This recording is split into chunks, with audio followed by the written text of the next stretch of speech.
Well, nearly every school district in the Madison area continues to be short on bus drivers this year. So if you're interested, they're hiring. Yeah, and they're offering some pretty good financial incentives, too. Our morning show photojournalist Mark Schilling signed up this year to drive in the afternoons in Mount Horeb.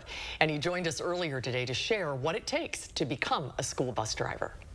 Earlier this summer, a lot of school activities and kid stuff the bills were adding up. And because my kids aren't riding the bus anymore, they can get around on their own, that freed up time so I could actually do this bus ride. It's something I've been thinking about doing for a few years, actually, but I had even younger nieces and nephews getting off of the bus near my house to stay with me, so it was more like daddy daycare for a while. Yeah. Well, good for you. You saw a need and you stepped up to fill it. What did it take? What did you have to do to become a bus driver? There's a lot of tests. Really? The first thing is, and I would recommend working on this a little faster than I did, but get the learner's permit as soon as you can. And you study the CDL manual, you'll get practice tests probably, you go through those and work on those when you can, because the sooner you get that learner's permit in your hand, the sooner you can get on the bus. So you do need a CDL license, that's Yes. the first thing to know. Yeah. And how long did that take you? I'd say the whole process took me about a month and an extra week, I guess.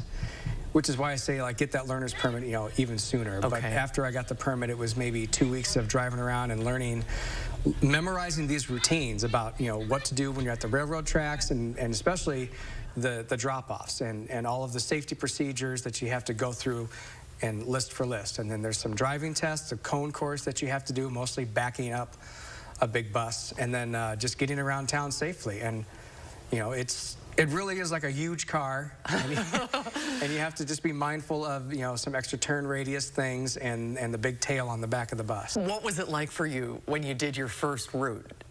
I was mostly just worried about making sure I hit every stop. I didn't want to forget. Kid. Right, like I remember that bush in the mailbox, and that's the next one, and yeah, keeping track of the kids, that can be challenging too. But now I've gotten to the point already where I see, so and so didn't get on the bus, so I know I don't have to turn off that road and make that stop, and I can just get to the next one quicker.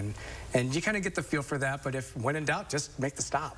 It's a lot of responsibility, though, isn't it? Are you responsible as well for disciplining kids and keeping everything on the bus going well? There's a level of responsibility, but I also, it says right there on the bus, riding the bus is a privilege. And if kids act up, I can just say, sit here next to me now, and that'll be the way you finish the trip. And, honestly, we have cameras on the bus. If things go awry and you just, tell your manager, it's like, okay, this is a problem, and then they don't get to ride the bus anymore. And then it becomes a problem for their family and stuff. And I think the kids know that. When they get off the bus, they're grateful. They'll turn to me and make eye contact and say, thank you for driving us. And that really helps out. Oh, that's really good to hear. What about the financial incentive? Are there sign-on bonuses or perks to becoming a school bus driver? I've seen that every company's different. Ours in particular gave a $1,000 sign-on bonus, which I'll get after 90 days of proving that I'm in on this. And then you get about, I think it's about $26, $27 a route. And so that's about an hour and a half of work there. And then, so that's 5 days out of the week. And then on top of that, you get paid if you sign on to do the extra trips. And that's really where the shortage is. Particularly is getting athletes and academics and musicians and artists to these, opportunities, out around the area. It has been rewarding. And one of the things when I thought about getting a part-time job to make some extra cash is I just didn't want it to be a job where I just got to grind out, some hours at a company or whatever. This is also helping out, and that makes it just feel more fulfilling. Good for you, and good to hear there's good kids in Mount Horeb. Be nice to Mr. Schilling. He's a good guy.